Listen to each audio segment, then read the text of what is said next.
Thank you very much. Thanks for having me to this conference. I'm supposed to speak of the illiberal seduction among French right-wing or conservative intellectuals. So my first inquiry was about how do we define illiberal seduction or temptation in the French context. So I think we have to deal since, well, at least 10 to 15 years in the French intellectual landscape on the right with a variety of discourses criticizing cultural liberalism above all, so LGBTIQ rights, immigration, of course mass immigration, Muslim immigration, non-white immigration if you want, gender ideology in general.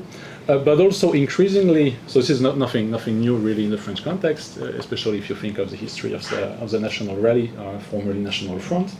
But increasingly also a growing critique of political liberalism, so the rule of law, independent courts, especially international European courts, which bears a lot of similarities with Hungarian style liberalism, if you like, and explicitly draws on Orbán as a sort of role model of how do you recover national sovereignty against European institutions and courts.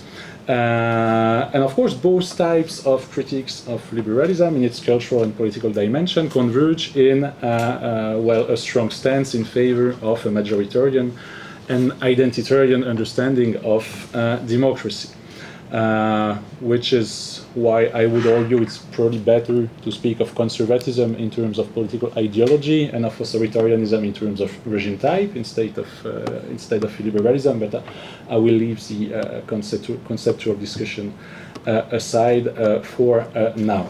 What is important to notice in the French context, I would say, is that, well, first of all, French intellectual and political actors are seldom interested in Central Europe. I'm saying this as someone who did his PhD about Poland, right? However, illiberal political experiences in Poland and in Hungary have attracted quite a lot of attention and interest from a variety of French right-wing actors, so ranging from party politicians like Marine Le Pen and Éric Zemmour, for instance, who were not only competing for far-right voters in the last presidential election in 2022, but also competing for getting Orbán's endorsement as Orbán's candidate in the French presidential election. So from party politicians to public intellectuals and pundits, a case in point here is Chantal Delsol, so a French Catholic conservative philosopher who has been a very strong advocate of illiberal Poland and Hungary. So when I mean Catholic conservative, she's against abortion, against gay marriage, and so on and so forth. And so she sees Central European societies as a sort of exemplification of the sort of society she would like to see in France, and she's basically an advocate of a sort of Christian-inspired or Catholic-inspired regime type, right? So she's quite close to law and justice conservative intellectuals like Legutko and others, for instance, in the Polish context. And of course, she, among others, has been, among other French intellectuals and pundits, has been quite heavily involved in transnational networks of intellectuals for some time now, with the Center for European Renewal, the European Conservative, and so on. So from the mid-2000s onwards.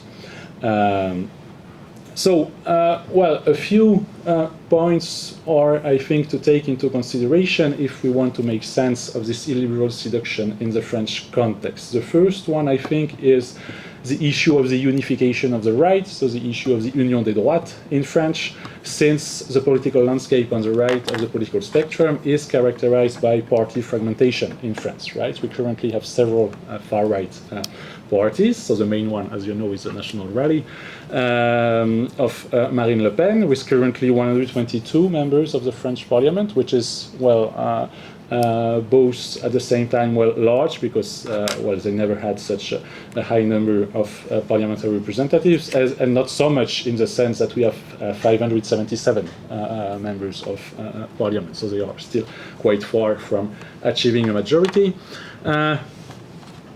they are building alliances with a small, tiny parliamentary group and party, which is called the Union des Droites, so which was actually established by the former head of Les Républicains, which is the allegedly moderate right-wing party, Éric Ciotti, who left Les Républicains during the last parliamentary election in 2024 with the explicit goal of building alliances with the National Rally. Next to them are, well, smaller parties, but quite important when it comes to the interest they have paid to Illiberal Hungary, for instance. So Éric Zemmour, with his party Reconquête, so they currently have one member of the European Parliament sitting in the Europe of Sovereign Nations group, but he was able to secure 7% of the votes in the presidential election in 2022, 7%, which is not bad for someone who was known previously as a public intellectual and a media figure and didn't have the support of any significant political organization. Identité et Liberté, another party which is led by Marion Maréchal, who is the niece of Marine Le Pen, because it's, well, French far right is a lot about family issues, right? And so she established her own political party, which currently has 4 MEPs sitting in the ECR group at the European Parliament.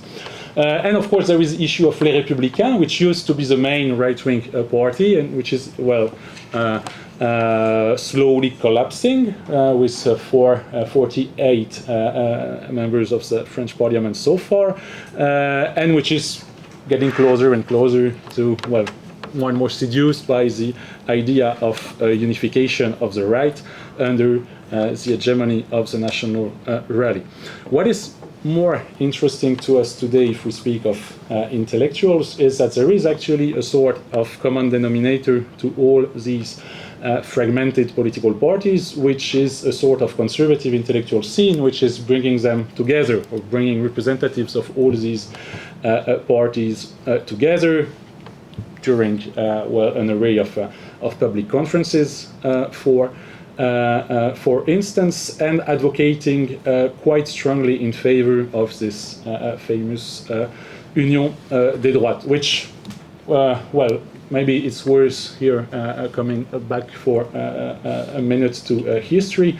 This, of course, unification of the right has been complicated historically for well, 2 main issues. So the first has to do with the legacy of the Second World War, since the National Rally, the National Front, was established by former French Nazis, whereas the Les Républicains stems from the so-called Gaullist or post-Gaullist legacy. So on the one side you have those who were in favor of collaborating with the Nazis, and on the other side those who resisted the Nazis. Next to it, the other, of course, contentious issues between those 2 streams of the French right and far right is Algeria, right? So the National Rally was established by former Nazis, but also by supporters of Algérie Française, so against the decolonizing process of Algeria, whereas, of course, de Gaulle is the one who granted Algeria with its independence. So these have been, well, these historical legacies have been one of the main reasons for preventing the so-called unification of the right. The other issue, of course, has to do more with political culture and political institutions. As you may know, France doesn't really have a democratic constitution because it was drafted by a general after a coup d'etat, right? In 1958. I only have 15 minutes, but we will come back to this later. So it has a majority vote, a winner-takes-all sort of election, which prevents, so far, until very recently, the establishment of ruling coalitions, right? So this also prevented, well, alliances and coalition building between parties, which means that the National Rally, despite being currently the main political force on the French right, has absolutely no experience of government, right? Contrary to Fratelli d'Italia, for instance, which has the same sort of post-fascist legacy, but has been associated for a while, well, way before the formation of the Meloni government with right-wing ruling coalitions. So coming back to this conservative intellectual scene, it has been evolving in a pretty interesting way recently. So it brings together representatives of all these different streams of the right and far right in France, together with, well, intellectuals from a variety of backgrounds. So you have the old post-fascist Nouvelle Droite, the new right of Alain de Benoist, which well, was established already in the late 1960s, and which was pretty well efficient in its metapolitical strategy and spreading mottos such as remigration, which is coming well back today, right? The idea of deportation, basically. Other sorts of public figures like Éric Zemmour, for instance, who was known as an intellectual before he established his own political party. Think tanks, media outlets, more interesting to us. Social movements like the Manif pour tous, which was the one against gay marriage, and which triggered a sort of Catholic revival, was supported by conservative intellectuals like Del Sol, for instance, and a growing mainstreaming of such intellectual figures in well, TV channels and media outlets, which are heavily supported by French billionaires, including Vincent Bolloré and Pierre-Édouard Sterrin, who are known for well, being Catholic conservatives too, and so which kind of push forward such intellectual figures from the far right, which has led in the recent years to a sort of normalization of anti-migrant discourses, anti-gender rhetoric, Islamophobia, anti-intellectualism too, with moral panics around wokeism or Islamo-leftism in French universities. And so this conservative scene operates at the periphery of party politics, but it has a genuine influence in setting the agenda, providing a common ground for this fragmented party scene, and it depicts quite often Orbán as a sort of success story, a role model, a source of inspiration, especially in terms of, well, again, regaining sovereignty, managing borders, stopping immigration, legal or illegal. What is even more interesting is that this move has started to influence political actors beyond the far right. So you may have heard of François-Xavier Bellamy, who is from the moderate Les Républicains at the European Parliament, and who has been a strong advocate of maintaining Fidesz within the EPP, for instance. Also a strong voice against the Constitutional Court, which is, according to him, well, opposed to the majority will of the French people, especially on issues of immigration. A couple of years ago, there was even an interview published in Le Figaro, but with two allegedly left-wing figures, so one former socialist minister and Marcel Gauchet, so a moderate left intellectual, who were well, basically criticizing the rule of law against for its undemocratic, for being a sort of institutional arrangement which is undemocratic, especially when it comes to managing immigration, and explicitly quoting Orbán as a sort of model, which is pretty funny, not because it's in Le Figaro, but because it's by two left-wing figures. In this respect, illiberalism appears as a sort of revelator of the ideological reconfiguration of the right in France and more globally, with this growing critique of liberalism, not only in cultural terms but also in political terms, which leads to, well, its main consequence, at least in the French context, is a reconfiguration of the right in the sense of a dismantling of the cordon sanitaire, or firewall between the far right and the moderate right wing. But also a redefinition of conservatism, breaking with the fusionist liberal conservative consensus of the post-Cold War years, right? Advocating for a sort of split between liberalism and conservatism. Mainstreaming the far right, of course.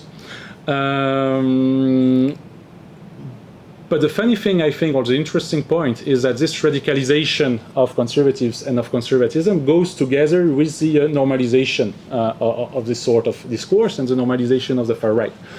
Here, the reference, and well, that's a hypothesis, but I think there is a strong argument for this.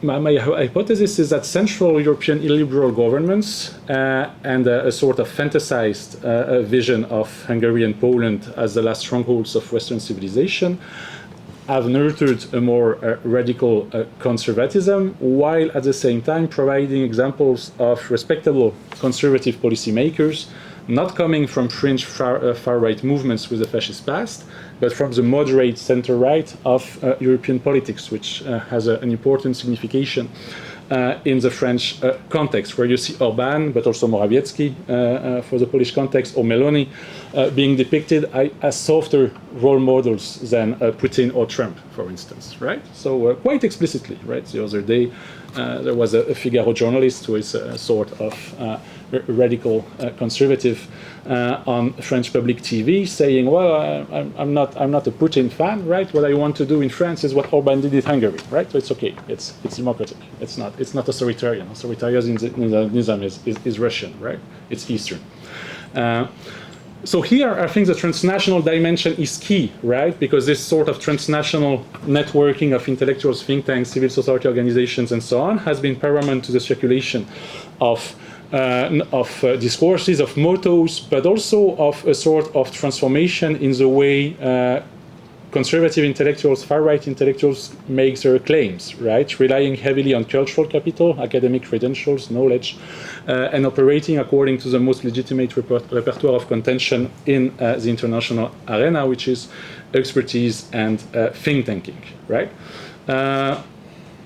Of course, with some limitations, and I will end with this example, which is the one I like very much, which illustrates, I think, the limitations of this transnational circulation. So the example is the one of the French translation of Balázs Orbán's book, right? You may have heard of the new Hungarian, of the Hungarian way of strategy, which was translated in French by Institut Iliade and La Nouvelle Librairie, which are publishers of the French New Right, so both fascist, radical, far-right publishing houses, with a foreword by a French PhD candidate who is unknown by everyone, but who was a fellow at MCC in Budapest, and which was well promoted in Paris at the Hungarian embassy, with Chantal Delsol, who is important in the French conservative landscape, but not so much in the French intellectual scene in general, and Charles Le Gave, who is someone who probably